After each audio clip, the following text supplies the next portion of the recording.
Hey à tout le monde, j'espère que vous allez bien. Aujourd'hui on se retrouve pour une vidéo ASMR. Et si vous voyez dans les commentaires quelqu'un qui dit on n'entend rien, c'est que cette personne a loupé l'intro et est passée directement au tirage. Qu'est-ce que l'ASMR? L'ASMR est une technique de relaxation qui utilise les 5 sens.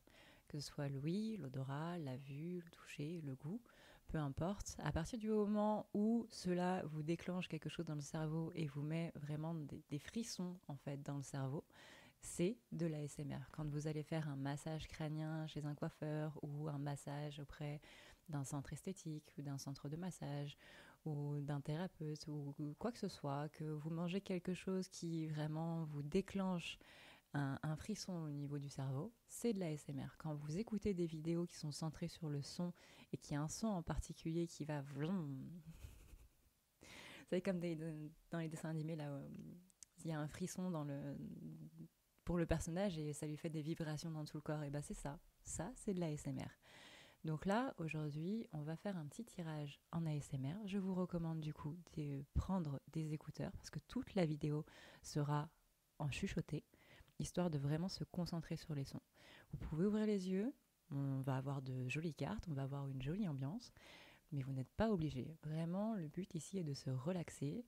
Le but, c'est d'arriver quasiment à une sorte d'endormissement, c'est qu'on a atteint le summum de la relaxation si ça vous endort. C'est pour ça que je poste cette vidéo la nuit. Sur ce, et oui du coup, je vous laisse avec le tirage. Bonne relaxation.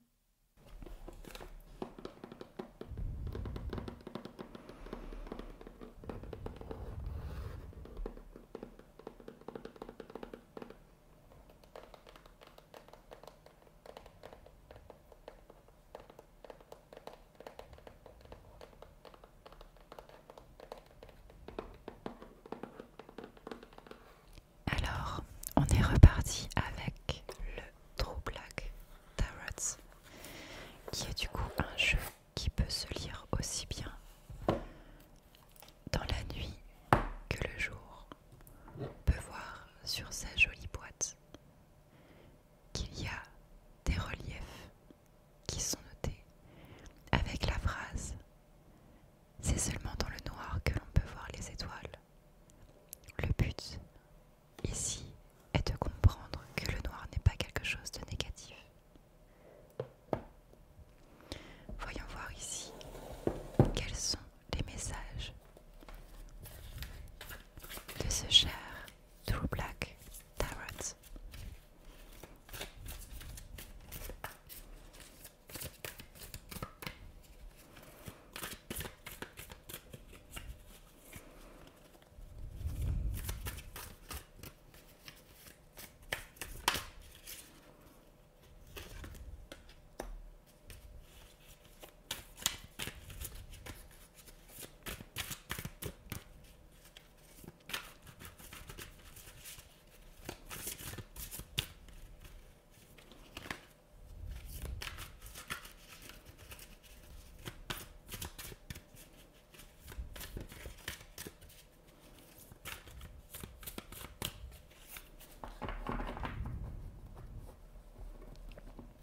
Alors, on commence déjà avec l'impératrice retournée. Cette impératrice-ci, elle est en train de nous dire qu'il y a quelque chose qui ne va pas au niveau de notre féminin sacré. Le but de cette carte est ici de nous alerter sur le fait qu'il y a quelque chose que nous avons presque oublié. Il y a quelque chose qui n'est pas centré, il y a quelque chose qui nous manque au niveau de notre façon d'aimer, de notre façon d'être aimé. Il peut y avoir un manque justement de l'amour. Cette carte nous indique qu'il y a une blessure qui est en train de ressurgir par rapport à ce manque d'amour. Qu'est-ce que cela peut être? Est-ce que c'est une peur d'être abandonné? Une peur d'être trahi? Est-ce que c'est au contraire une peur d'être traité injustement? De subir une injustice? De donner et de ne pas avoir assez en retour? Est-ce que c'est notre peur d'être rejeté? Notre peur d'être jugé? Ces peurs profondes, il faut les examiner. Quand vous vous dites « je n'ai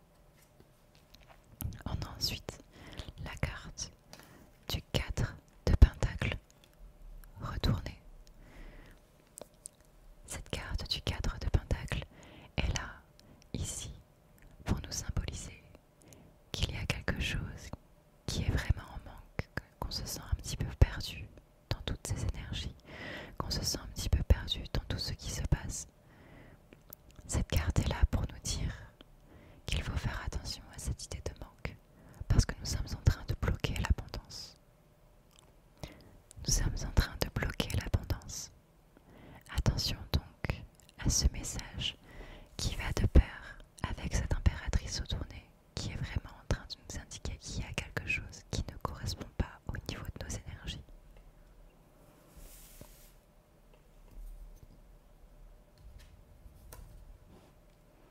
Nous avons ici le 2 de Pentacle.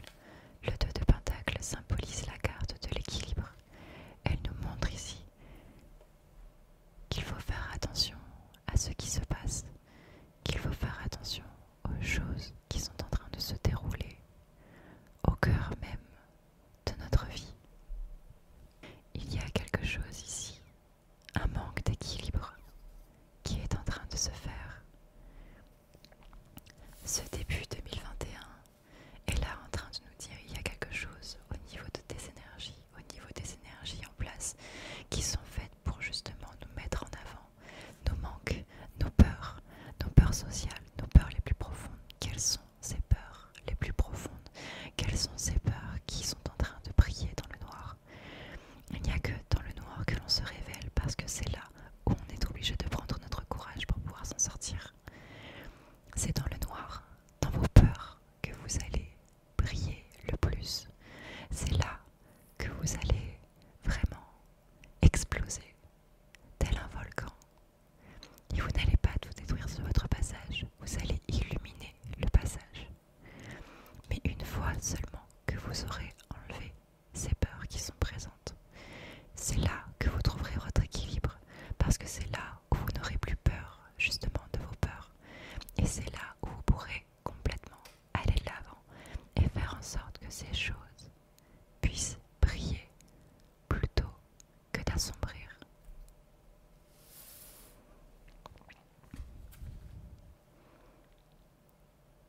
Ensuite, nous avons ici la carte. Ensuite, nous avons ici la carte du diable. La carte du diable est présente pour nous demander de faire attention un petit peu à ce qui se passe, que justement ces peurs sont en train d'avoir une grande emprise sur nous.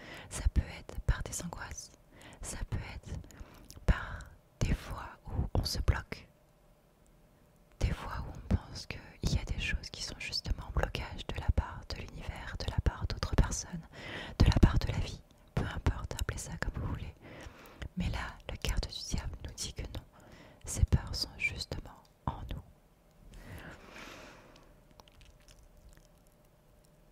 Il est dit que ces peurs-là prennent une grande ampleur. Alors peut-être qu'effectivement, il peut y avoir une source extérieure.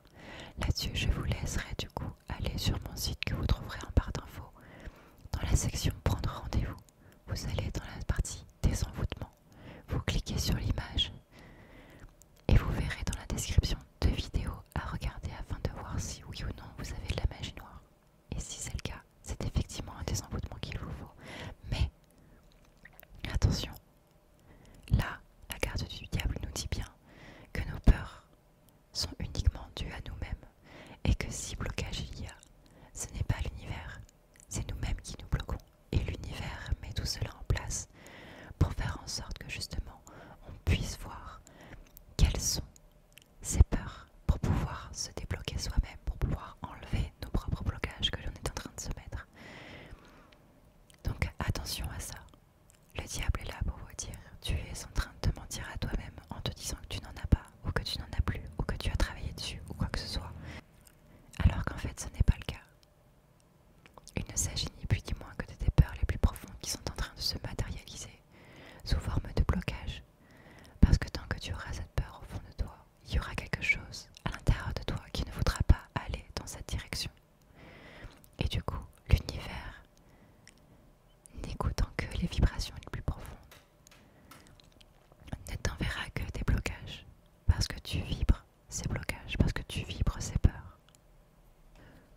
Pour contrer la carte du diable, nous avons la carte de la force.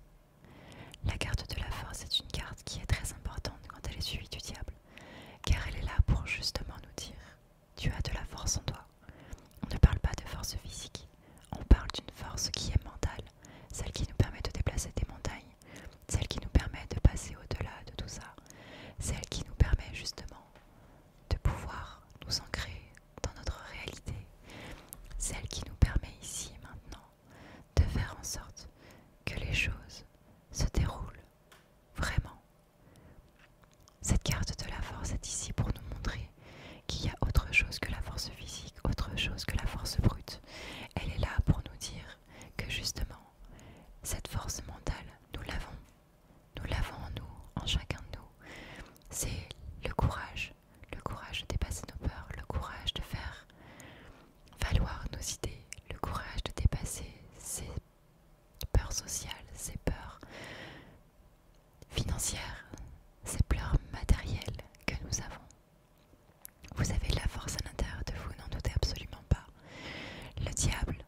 absolument toutes vos peurs.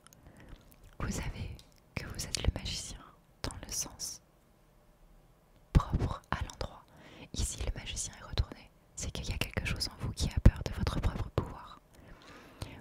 La question est, pourquoi avez-vous peur de votre propre lumière? Pourquoi avez-vous peur de prier? C'est une question que tout le monde se pose à un moment sans vraiment trouver la réponse.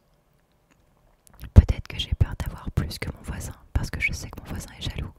Peut-être que j'ai peur d'avoir un bon salaire, parce que je sais que dans ma famille, il y a des gens qui n'ont pas de bon salaire et qui galèrent, et que je trouverais ça malhonnête vis-à-vis d'eux, ou que je trouverais ça injuste. Peu importe ce qui est en train de ressortir, peu importe comment vous trouvez les choses, il y a quelque chose qui se dit « je ne mérite pas ça » ou « je ne le veux pas ». Parce que à côté, il y a des gens qui ont moins, ou quoi que ce soit. Là, vous savez que vous êtes aussi face à une blessure.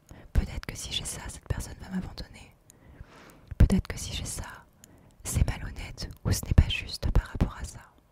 Peut-être que si j'ai ça, cette personne va me rejeter. Peut-être que si je prie, que si j'affiche qui je suis vraiment, que si je lui dis ce que je pense vraiment, il va me rejeter. Il va m'abandonner. Peut-être que j'ai le sentiment de trahir une personne si j'accepte ce que la vie me donne. Si vous avez peur qu'une personne vous rejette, c'est la peur du rejet, la blessure de rejet.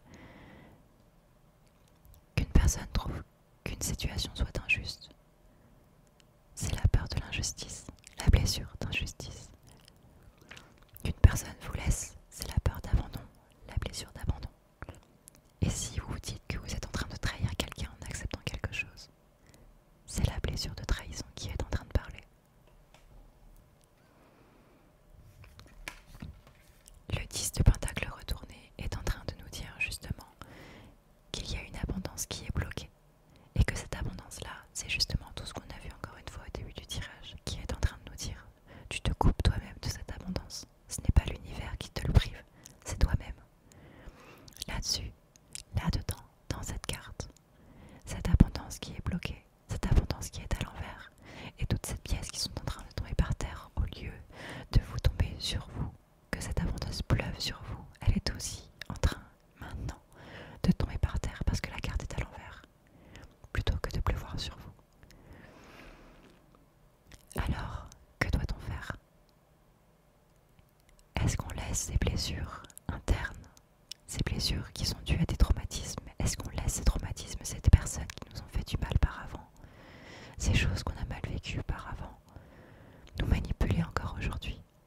Ou est-ce qu'on se délaisse de tout ça en vous accordant le droit à l'abondance, c'est-à-dire pas spécialement l'abondance matérielle, mais des opportunités qui vous sont données, par exemple un nouvel emploi, par exemple on vous fait gagner de je ne sais quelle manière un lopin de terre ou quoi que ce soit d'autre, peu importe que ce soit matériel ou non. Vous avez des amis qui vous proposent de passer la soirée ensemble, mais ils n'invitent pas un autre de vos amis parce qu'ils ont leur raison, parce qu'ils se sont embrouillés avec lui ou quoi que ce soit, peu importe. Si vous refusez ça, ce n'est pas spécialement mal, mais demandez-vous si vous le faites vraiment pour vous ou si vous le faites pour cette personne parce que vous avez peur qu'il se passe quelque chose avec. Est-ce que c'est vraiment vos valeurs ou est-ce qu'il s'agit là plutôt d'une peur? Là, vous saurez si vous coupez de l'abondance ou non, si vous interdisez de vivre quelque chose ou non. Nous avons ensuite l'as de bâton. L'as de bâton est aussi retourné. L'as de bâton nous indique qu'il y a un souci dans le fait de vous exprimer clairement, vraiment.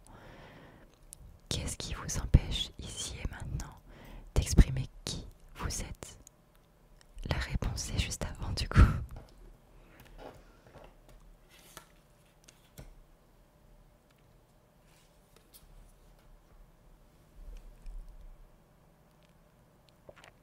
On a ici la carte du 7 de pentacle.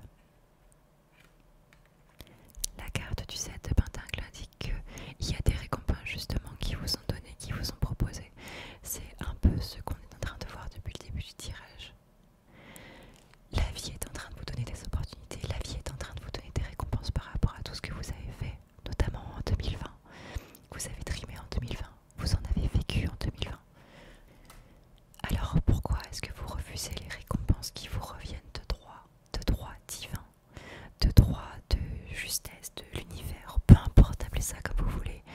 Mais là, c'est la juste récompense par rapport à tout le travail que vous avez fait durant toute l'année. Pourquoi le refusez-vous?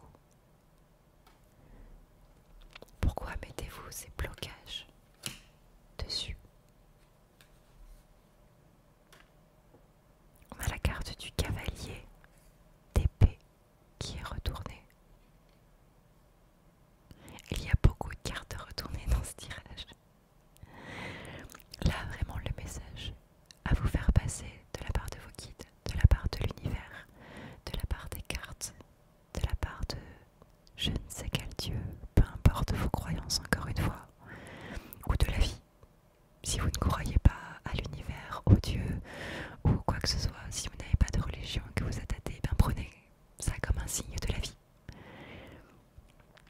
Mais là, on est vraiment en train de vous dire attention.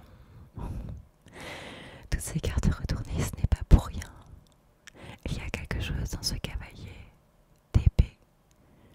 C'est celui qui a fait le mauvais choix, dans le sens où il a fait le mauvais combat. Les choix que vous avez pris par rapport aux opportunités qui vous ont été données n'ont pas été les bonnes parce qu'elles ont été menées par des peurs, plus que par vos envies. Si on reprend l'exemple de ce groupe d'amis qui vous invite à une fête, mais pas votre meilleur ami, parce qu'encore une fois, il s'est frité avec eux, ou peu importe, et que vous ne voulez pas aller là-bas, parce que votre meilleur ami n'a pas été invité, on va partir du principe que c'est une peur qui vous empêche d'aller à cette fête. Ce sont vos amis à vous aussi. Vous n'avez pas été en guerre avec eux, vous ne vous êtes même pas querellé, même pas disputé. Jamais un mot plus haut de l'autre, plus haut que l'autre. Pourquoi ne pas aller à cette fête simplement parce que votre ami n'y est pas? Alors oui, par solidarité, d'accord, mais n'est-ce pas là le signe d'une peur profonde? Qu'il crie à l'injustice, à une trahison, et qu'il vous abandonne, voire même vous rejette. Le cavalier d'épée est là parce qu'il vous dit qu'il y a des opportunités qui ont été refusées par de mauvais prétextes. Nous avons ici, maintenant, le cavalier de bâton. Cette fois, la carte est à l'endroit. Le cavalier de bâton est là pour nous signifier qu'il y a quelque chose qui est en train de se passer au niveau de vos énergies. Il y a déjà quelque chose qui est en train de changer par rapport à tout ça, par rapport à tout ce qu'on a vu justement par avant. Le cavalier de bâton est simplement là pour vous dire « prends les devants ». Et il symbolise que ces énergies sont déjà en train de changer à l'intérieur de vous. Ne vous inquiétez pas, ne vous occupez de rien, occupez-vous simplement de travailler vos blessures, parce que le cavalier de bâton est là pour remettre les choses à l'endroit. C'est-à-dire que ces opportunités qui vous ont été proposées vont vous être proposées d'une autre manière, peut-être pas à l'identique, mais d'une autre manière afin d'en bénéficier. C'est-à-dire que là, ça ne sera peut-être pas de la même manière que vous avez décliné cette offre. Cette offre-là ne vous sera pas reproposée de la même manière. Par exemple, si vous avez refusé cette fête, si on reste dans cet exemple, il y a quelque chose d'autre qui vous sera proposé et ça aura la même finalité. Par exemple, un dîner entre amis,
mis en 2020 ne doivent plus être en 2021.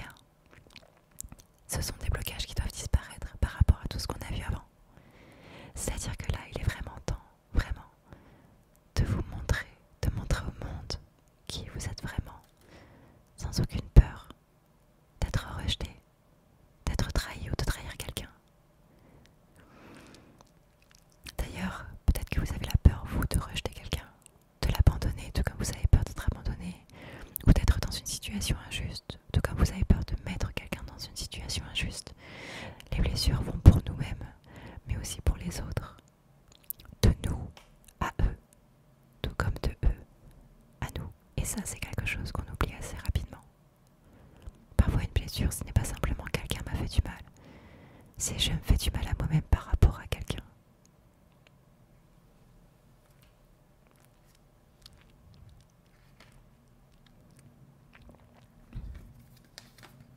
Ici, nous avons le roi de bâton retourné. Le roi de bâton retourné nous indique attention quand même à cet ego qui est présent. C'est-à-dire que là, on vous demande vraiment de faire la différence entre vos peurs et vos valeurs, votre morale.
Quand Susanoo fut chassé du royaume céleste par sa sœur Amaterasu, il se rendit sur terre dans l'ancienne région de Koshi. Il avançait le long de la rivière I et découvrit un couple pleurant à chaudes larmes. Chaque année, le monstre qui vivait dans ses eaux dévorait une de leurs filles. Le couple s'apprêtait à voir leur dernier enfant disparaître. Susanoo conclut un marché avec le père. Sa fille serait sienne s'il parvenait à terrasser le monstre. L'accord fut donné et la créature décrite. Ce serpent possédait 8 têtes et 8 queues. Il avait un corps aussi long que 8 vallées et était assez fort pour supporter une forêt de pins et de cyprès sur son dos. Ses yeux écarlates étaient menaçants et il ne faisait qu'une bouchée de ses victimes. Susanoo trouva un subterfuge. Il demanda au couple de distiller 8 fois du saké qui déverserait en parts égales dans 8 cuves. Le serpent apparut et fut attiré par l'odeur de la liqueur. Il n'en put plus que de raison et tomba dans un sommeil profond. Susanoo coupa le monstre en morceaux et découvrit que Sanagi, l'épée légendaire qu'il remit à Amaterasu, en gage de respect. Ainsi, la paix fut faite entre les deux dieux et un temple fut érigé en l'honneur de Susanoo sur sa demande, car il déclara « Venir ici a purifié mon cœur ». L'hydre japonaise est décrite comme massive, impossible en apparence à vaincre, du moins pas par la force. Face à l'insurmontable, usez de ruse plutôt que de rentrer dans un rapport de force que vous êtes en train de perdre. Utilisez une brèche pour vous engouffrer et vaincre un obstacle. Ces événements vous promettent de nouveaux horizons, une meilleure confiance en vous après avoir gagné la partie, une découverte importante vous concernant, une qualité, une capacité, une rédemption, un pardon, un trésor caché vous sera délivré. Ce dernier peut prendre bien des formes. Comme dans l'histoire de Susanoo, le butin récupéré lui permit de faire la paix avec un membre de sa famille, mais aussi symboliquement avec la spiritualité, car Amaterasu est la plus imminente des déesses vénérées par les Japonais. Peut-être vous êtes-vous détaché de la spiritualité, non pas fondamentalement, mais peut-être dans la pratique qui permet d'entretenir le lien avec le grand tout. Et vous, rappelez-vous que vous êtes unis avec chaque cellule, chaque être vivant sur cette terre et dans l'univers. Quelle que soit sa forme, ne vous coupez pas de ces liens qui vous nourrissent. Pardonnez à un membre de votre famille ou à quelqu'un que vous considérez comme tel. Reprenez des habitudes saines vis-à-vis de votre spiritualité. Yamata no Orochi représente aussi une part d'ombre de nous-mêmes à laquelle nous devons faire face intelligemment afin de nous purifier au sein de cette noirceur qui fait partie de chacun de nous, car il y cache un trésor. Cette carte est un très très bon résumé de ce tirage entier. Voyons voir s'il y a un autre message.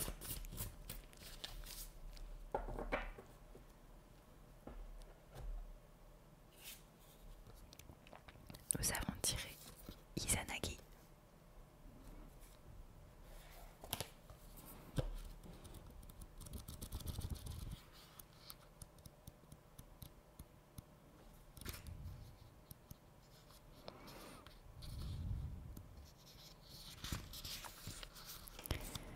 Père originel, frère et mari d'Izanami, qui donna naissance aux îles du Japon.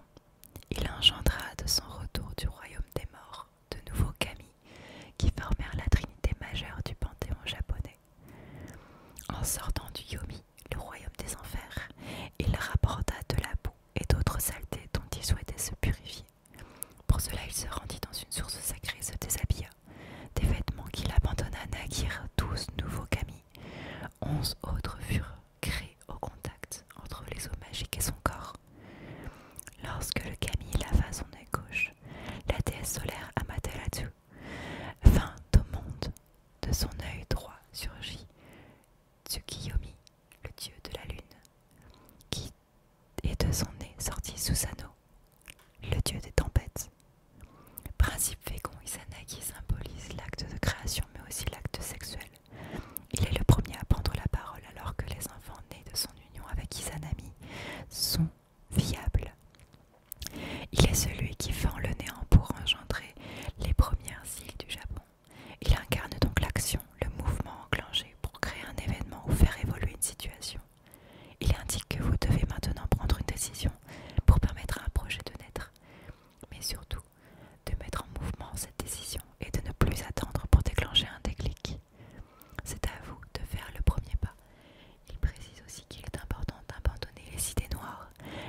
avons maintenant fini avec le tirage. J'espère que ça vous aura permis de bien vous relaxer, que peut-être vous vous êtes endormi. Si ça vous a plu et que vous êtes toujours réveillé, n'hésitez pas à vous abonner, car j'essaierai d'en faire vraiment beaucoup plus cette année, histoire d'avoir un petit temps de relaxation tout en ayant des énergies. Sur ce, je vous souhaite une bonne